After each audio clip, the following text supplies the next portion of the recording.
Hi friends, നമ്മൾ എന്തെങ്കിലും ഒരു കാര്യം ചെയ്യുമെന്ന് പറയാറില്ലേ? അപ്പോൾ ഞാൻ പറയാണ്, ഞാൻ നാളെ നിങ്ങളെ കാണും, ഇന്ന് രാത്രി അവൻ ഇവിടെ വരും, എനിക്കറിയാം അവൾ അത് ചെയ്യും, അവൾ നാളെ എന്നെ വിളിക്കും. അപ്പോൾ ഇതുപോലെ ഇംഗ്ലീഷിൽ എങ്ങനെ എന്തെങ്കിലും കാര്യം ചെയ്യുമെന്ന് ഒരു തെറ്റും കൂടാതെ സൂപ്പറായിട്ട് പറയാൻ നോക്കാം. ഓക്കെ, അപ്പോൾ തുടങ്ങാം.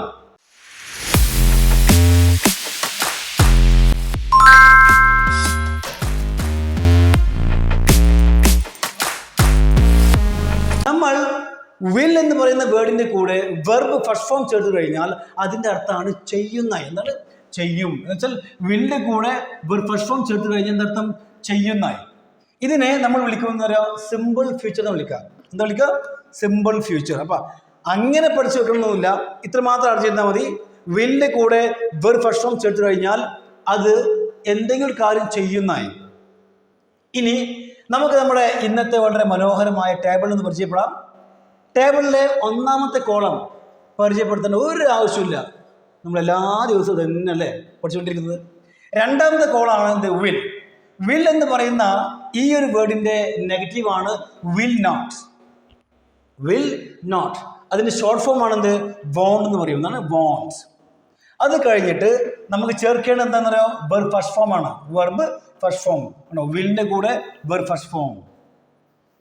പരിചയപ്പെടാം. ഗോ അറിയാലോ, കം വരുക, ഗിവ് നൽകുക, കൊടുക്കുക എന്നൊക്കെ അർത്ഥമുണ്ട്.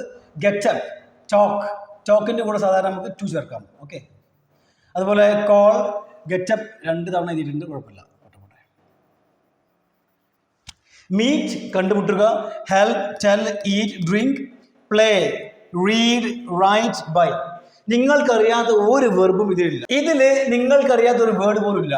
ഡയർ എന്ന് പറഞ്ഞാലും ഓവർ ഡയർ എന്ന് പറഞ്ഞാലും സെയിം മീനിങ് ആണ് അവിടെ എന്നർത്ഥം. അതുപോലെ ടു വർക്ക് ജോലിക്ക്, അതുപോലെ to the market, to you, some money, on the phone ഫോണിൽ, അതുപോലെ സംതിങ് എന്തോ, എനിത്തിങ് ഒക്കെ സെയിം മീനിങ് ആണ്. എന്തോ എന്തെങ്കിലും അല്ലെങ്കിൽ എന്തോ എന്തെങ്കിലും.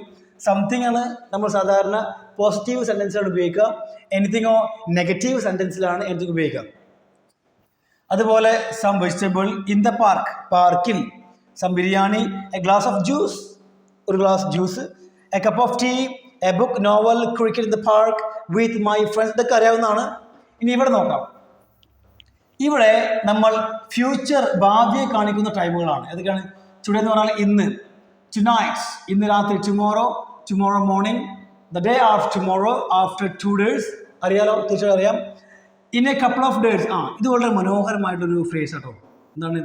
In a couple of days, 2 ദിവസത്തിനുള്ളിൽ. അതുപോലെ ഇൻ എ ഫ്യൂ ഡേയ്സ്, കുറച്ച് ദിവസത്തിനുള്ളിൽ. In a day or two, in a day or two എന്ന് പറഞ്ഞാൽ 1-2 ദിവസത്തിനുള്ളിൽ, 1-2 ദിവസത്തിനുള്ളിൽ. ഇൻ ദ കമ്മിങ് ഡേയ്സ്, വരും ദിവസങ്ങളിൽ, വരും ദിവസങ്ങളിൽ നിനക്കെല്ലാം മനസ്സിലാകും. അതുപോലെ അറ്റ് ദ റൈറ്റ് ടൈം, ശരിയായ സമയത്ത്. എടാ ഞാൻ ശരിയായ സമയത്ത് നിന്നെ കാണും അല്ലെങ്കിൽ നിന്നെ കാണിക്കും എന്നൊക്കെ പറയും. സം അതർ ടൈം, മറ്റൊരു സമയം. സം അതർ ടൈം, മറ്റൊരു സമയം നടക്കും. അതുപോലെ ആഫ്റ്റർ എ വൈൽ, കുറച്ച് നേരം കഴിഞ്ഞ്. നെക്സ്റ്റ് മൺഡേ, അടുത്ത തിങ്കളാഴ്ച. നെക്സ്റ്റ് വീക്ക്, അടുത്ത ആഴ്ച. അതുപോലെ നെക്സ്റ്റ് മന്ത്, അടുത്ത മാസം. ഇനി നമുക്ക് ഓരോന്നോരോന്നായി സെന്റൻസ് ഉണ്ടാക്കാം.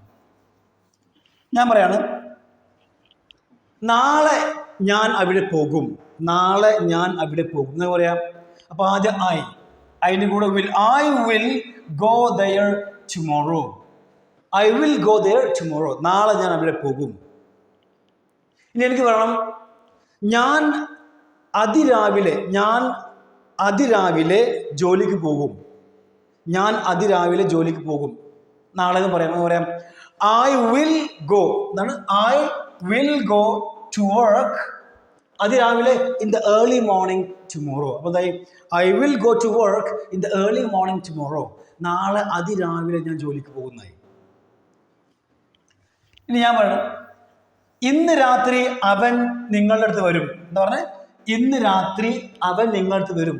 അപ്പോൾ അവൻ, ഹി വിൽ കം, അവൻ വരും. എവിടെ? He will come to you, അവൻ നിങ്ങളുടെ അടുത്ത് വരും. He will come to you. എപ്പോ? Tonight. He will come to you tonight. അവൻ ഇന്ന് രാത്രി നിങ്ങളുടെ അടുത്ത് വരുന്നതായി. ഇനി ഞാൻ പറയണേ, ഞാൻ നാളെ നിങ്ങളെ കാണും. ഞാൻ നാളെ നിങ്ങളെ കാണും എന്ന് പറയാം. ഐ വിൽ, കാണുക, കണ്ടുമുട്ടുക, മീറ്റ് എന്ന് പറയാം. I will meet you tomorrow. I will meet you tomorrow. ഞാൻ നാളെ നിങ്ങളെ കാണും. ഇതുപോലെ ഒരുപാട് സെൻറ്റൻസുകൾ സിമ്പിളായി ഉപയോഗിക്കാം. ഇനി ഞാൻ പറയുകയാണെന്ത്, ഓക്കെ, ഗിവ്. നിങ്ങൾ ഒരാളെ കയ്യിൽ നിന്നും പണം വാങ്ങി, അപ്പോൾ അയാൾ നിങ്ങളോട് പണം ചോദിക്കണം. അപ്പോൾ നിങ്ങൾ പറയാണ്, ഞാൻ 2 ദിവസത്തിനുള്ളിൽ ഞാൻ പണം നിങ്ങൾ തരും എന്ന് പറയണം. തരും. അപ്പോൾ പറയാം, yes, I will give you the money in a couple of days. അല്ലെങ്കിൽ പറയാം വിത്തിൻ 2 days എന്ന് പറയാം. I will give you the money within 2 days. അല്ലെങ്കിൽ I will give you the money in a couple of days. ഇത് പറയുകയാണെങ്കിൽ ഒന്നും കൂടി എന്തായി, സൂപ്പറായി. I will give you the money in a couple of days, അല്ലേ? ഇനി ഞാൻ പറയുന്നു, അവൾ നിങ്ങളോട് ഇന്ന് വൈകുന്നേരം ഫോണിൽ സംസാരിക്കും. അവൾ ഇന്ന് വൈകുന്നേരം നിങ്ങളോട് ഫോണിൽ സംസാരിക്കും പറയാം. അപ്പോൾ അവൾ, ഷീ, അതിന് കൂടെ വിൽ, ഷീ വിൽ സംസാരിക്കുക, talk. She will talk to you. Okay, she will talk to you on the ഫോണിൽ. എപ്പോഴാണ്? ഇന്ന് വൈകുന്നേരം, ദിസ് ഈവനിങ്. അപ്പോൾ എന്തായി? She will talk to you on the phone this evening. She will talk to you on the phone this evening എന്നായി, അല്ലേ? ഇനി ഞാൻ പറയാണ്, ഓക്കെ, വരും ദിവസങ്ങളിൽ നിങ്ങൾക്കെല്ലാം മനസ്സിലാകും. നിങ്ങൾക്കെല്ലാം മനസ്സിലാകും എന്ന് വേണം. പറയാം, you will understand everything in the coming days. ഇനി ഞാൻ പറയാണ്, ഞാൻ നാളെ നിങ്ങളുടെ കൂടെ ക്രിക്കറ്റ് കളിക്കില്ല എന്ന് പറയണം. അപ്പോൾ നെഗറ്റീവ് അല്ലേ? അപ്പോൾ നെഗറ്റീവ് ആയതുകൊണ്ട് വില്ലിൻ്റെ നെഗറ്റീവ് വേണം, will not. I will not play എന്ത്? ക്രിക്കറ്റ്. ആരുടെ കൂടെ? With you. അപ്പോൾ എന്താ? I will not play cricket with you tomorrow. ഇനി നമുക്ക് വിൽ നോട്ടിൻ്റെ ഷോർട്ട് ഫോം ഉപയോഗിക്കാം, വോണ്ട്. ഇവിടെ വോണ്ട് പറയുമ്പോൾ നമുക്കറിയാം, വേണം എന്നുള്ള വോണ്ടില്ല, വേണം. WANT വേണം. അതിൻ്റെയും ഇതിൻ്റെയും ഉച്ചാരണം സെയിം ആണ്. വോണ്ട്, WANT വോണ്ട്, വേണം. WONT വിൽ നോട്ടിൻ്റെ ഷോർട്ട് ഫോം വോണ്ട്. രണ്ടിൻ്റെയും ഉച്ചാരണം സെയിം ആണ്. പക്ഷെ ഒരു കാര്യം മനസ്സിലാക്കണം, വോണ്ടിൻ്റെ കൂടെ എപ്പോഴും വെർബ് ഫസ്റ്റ് ഫോം ആണ് വരിക. എന്താണ്? വിൽ നോട്ട് എന്ന് പറയുന്ന നെഗറ്റീവ് ആയിട്ടുള്ള വിൽ നോട്ടിൻ്റെ ഷോർട്ട് ഫോം ആയ വോണ്ടിൻ്റെ കൂടെ എപ്പോഴും വെർബ് ഫസ്റ്റ് ഫോം ആണ് വരിക. പക്ഷേ WANT വോണ്ട് എന്ന് പറഞ്ഞു കഴിഞ്ഞാൽ എന്താണ്?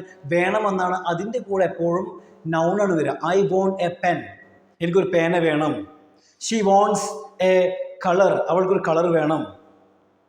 ഓക്കെ, പക്ഷേ ഈ വോണ്ടിൻ്റെ കൂടെ എപ്പോഴും എന്താണ്? വെർബ് ഫസ്റ്റ് ഫോം ആണ് വരിക. അത് മറക്കരുത്. അപ്പം എന്താ പറഞ്ഞ്? Yes, I won't play cricket with you tomorrow. അടുത്ത തിങ്കളാഴ്ച ഞാൻ നിങ്ങളുടെ വീട്ടിൽ വരും. പറയാം, I will come to your home next Monday. I will, അതിൻ്റെ കൂടെ ഒരു first form I will come. എവിടെ? ടു യുവർ ഹോം, നിങ്ങളുടെ വീട്ടിലേക്ക്. I will come to your home next Monday എന്നായി. ഇനി ചോദ്യങ്ങൾ ചോദിക്കുമ്പോൾ ആദ്യം വില്ല് പറയണം. ഇങ്ങനെ വില്ലിനെ ആദ്യം കൊണ്ടുവരണം. ഇപ്പം ഞാൻ പറയാണ്, നിങ്ങൾ നാളെ ഇവിടെ വരുമോ എന്ന് പറയുമ്പോൾ വില്ലാദ്യം പറയാം, will you come here tomorrow. നാളെ നിങ്ങൾ ഇവിടെ വരുമോ? ഇന്ന് രാത്രി നിങ്ങൾ എനിക്ക് കുറച്ച് പണം തരുമോ എന്ന് പറയുമ്പോൾ വിൽ ആദ്യം പറയാം, will you give me some money tonight. അല്ല, ഞാൻ പറയാണ്, അവൻ നാളെ ജോലിക്ക് പോകുമോ? വില്ലാദ്യം പറയാം, will he go to work tomorrow. അവൾ നാളെ എന്നെ സഹായിക്കുമോ? Will she help me tomorrow. ഇതുപോലെ നമുക്ക് എത്രയും ചോദ്യങ്ങളും അതുപോലെ സെൻറ്റൻസുകളും വളരെ സിമ്പിളായിട്ട് വിൽ യൂസ് ചെയ്തുകൊണ്ട് നമുക്ക് ഉണ്ടാക്കാൻ കഴിയും. ഇനി 2 കാര്യങ്ങൾ നിങ്ങൾ ശ്രദ്ധിക്കണം. അതാണ് ഐ ആൻഡ് വി. ഏതാണ്? I and we. ഈ 2 സബ്ജക്റ്റുകൾ ഉപയോഗിച്ചുകൊണ്ട് ചോദിക്കുമ്പോൾ അവിടെ നമ്മൾ വിൽ അല്ല ഉപയോഗിക്കുക, അവിടെ ഷാൾ ആണ് ഉപയോഗിക്കുക. എന്ന് പറയാം 90% എപ്പോഴും നമ്മൾ സ്പോക്കൺ ഇംഗ്ലീഷിൽ സംസാരിക്കുമ്പോൾ വില്ലാണ് ഉപയോഗിക്കുക. പക്ഷെ വിൽ ഉപയോഗിക്കാൻ പറ്റാത്ത ചില സാഹചര്യങ്ങളുണ്ട്. അതാണ് എന്ത് ഐ അതുപോലെ വി ഈ രണ്ട് സബ്ജക്റ്റ് ഉപയോഗിച്ചുകൊണ്ട് ചോദ്യങ്ങൾ ഉണ്ടാക്കുമ്പോൾ. പെർമിഷൻ ഞാൻ ഇങ്ങോട്ട് ചോദിക്കുകയാണ്, ഞാൻ നാളെ നിങ്ങളുടെ കൂടെ വരണോ? ഞാൻ നാളെ നിങ്ങളുടെ കൂടെ വരണോ? അപ്പോൾ വില്ലല്ല വരിക ആദ്യം. Will I come to you അല്ലെങ്കിൽ will I come with you tomorrow എന്നല്ല പറയാം. ഷേളാണ് വരിക അവിടെ. Shall I come with you tomorrow? Shall I come with you tomorrow? Okay, ഇതെന്താണ്? ഇത് ഷാൾ എന്ന് പഠിക്കരുത്, ഇത് ഷാൾ എന്ന് വായിക്കരുത്. ഇത് ഷാളല്ല, ഷോളും അല്ല, ചെരിച്ച് പറയാം, ജസ്റ്റ് ചെരിച്ച് പറയാം. ഷേൾ എന്താണ്? ഷേൾ. ഐ ഷേൾ എന്ന് പറയില്ലേ, shall. Shall I come with you tomorrow? നാളെ ഞാൻ നിങ്ങളുടെ കൂടെ വരണോ? അതെ, നാളെ ഞങ്ങൾ കളിക്കണോ? നാളെ ഞങ്ങൾ കളിക്കണോ? അപ്പോൾ എന്തായി? വി അല്ലേ. അപ്പോൾ വിൽ വി എന്ന് പറയരുത്, വിൽ വി എന്നല്ല പറയാ, ഷാൽ വി എന്ന് പറയണം. Shall we play tomorrow? Shall we play tomorrow? പറഞ്ഞു വരുന്നത് നമ്മൾ എപ്പോഴും വില്ലാണ് ഉപയോഗിക്കുക. അത് സംസാരിക്കുമ്പോഴാണെങ്കിലും അത് ചോദ്യങ്ങൾ ഉണ്ടാക്കുമ്പോഴാണെങ്കിലും വില്ലാണ് എപ്പോഴും ഉപയോഗിക്കുക. പക്ഷേ നമ്മൾ ഐ അതുപോലെ വി ഈ രണ്ട് വേർഡുകൾ ഉപയോഗിച്ച് ചോദ്യങ്ങൾ മാത്രം, ചോദ്യങ്ങൾ ചോദിക്കുമ്പോൾ അല്ലെങ്കിൽ പെർമിഷനൊക്കെ ചോദിക്കൂലേ, ചോദിക്കുമ്പോൾ സമയത്ത് അവിടെ ഐ ഓർ വിൻ്റെ കൂടെ വിൽ ഉപയോഗിക്കാതെ ഷാൽ ഉപയോഗിക്കാം. ഷാൽ ആദ്യം പറയാം, അത് കഴിഞ്ഞിട്ട് ഐ ഉപയോഗിക്കാം. ഷാൽ ആദ്യം പറയാം, അതിന് കൂടെ വി ഉപയോഗിക്കാം. Shall I go? ഞാൻ പോട്ടെ. Shall I go? ഞാൻ പോട്ടെ. Shall I help you? ഞാൻ നിങ്ങളെ സഹായിക്കട്ടെ. Shall I, shall we. ബാക്കിയുള്ള എല്ലാ സമയത്തും എപ്പോഴും വില്ലാണ് ഉപയോഗിക്കുക. ക്ലിയർ? അപ്പോൾ ഇന്നത്തെ ക്ലാസ് നിങ്ങൾക്ക് എല്ലാവർക്കും വളരെയധികം മനസ്സിലാക്കി വിചാരിക്കുന്നു. അപ്പോൾ നിങ്ങളൊരു കാര്യം ചെയ്യുക, നിങ്ങൾ നിങ്ങളുടേതായിട്ടുള്ള ഒരു 5-6 സെൻറ്റൻസ് വളരെ മനോഹരമായിട്ട് എന്ത് ചെയ്യുക, പറഞ്ഞ് പ്രാക്ടീസ് ചെയ്യുക. Okay, so thank you everyone.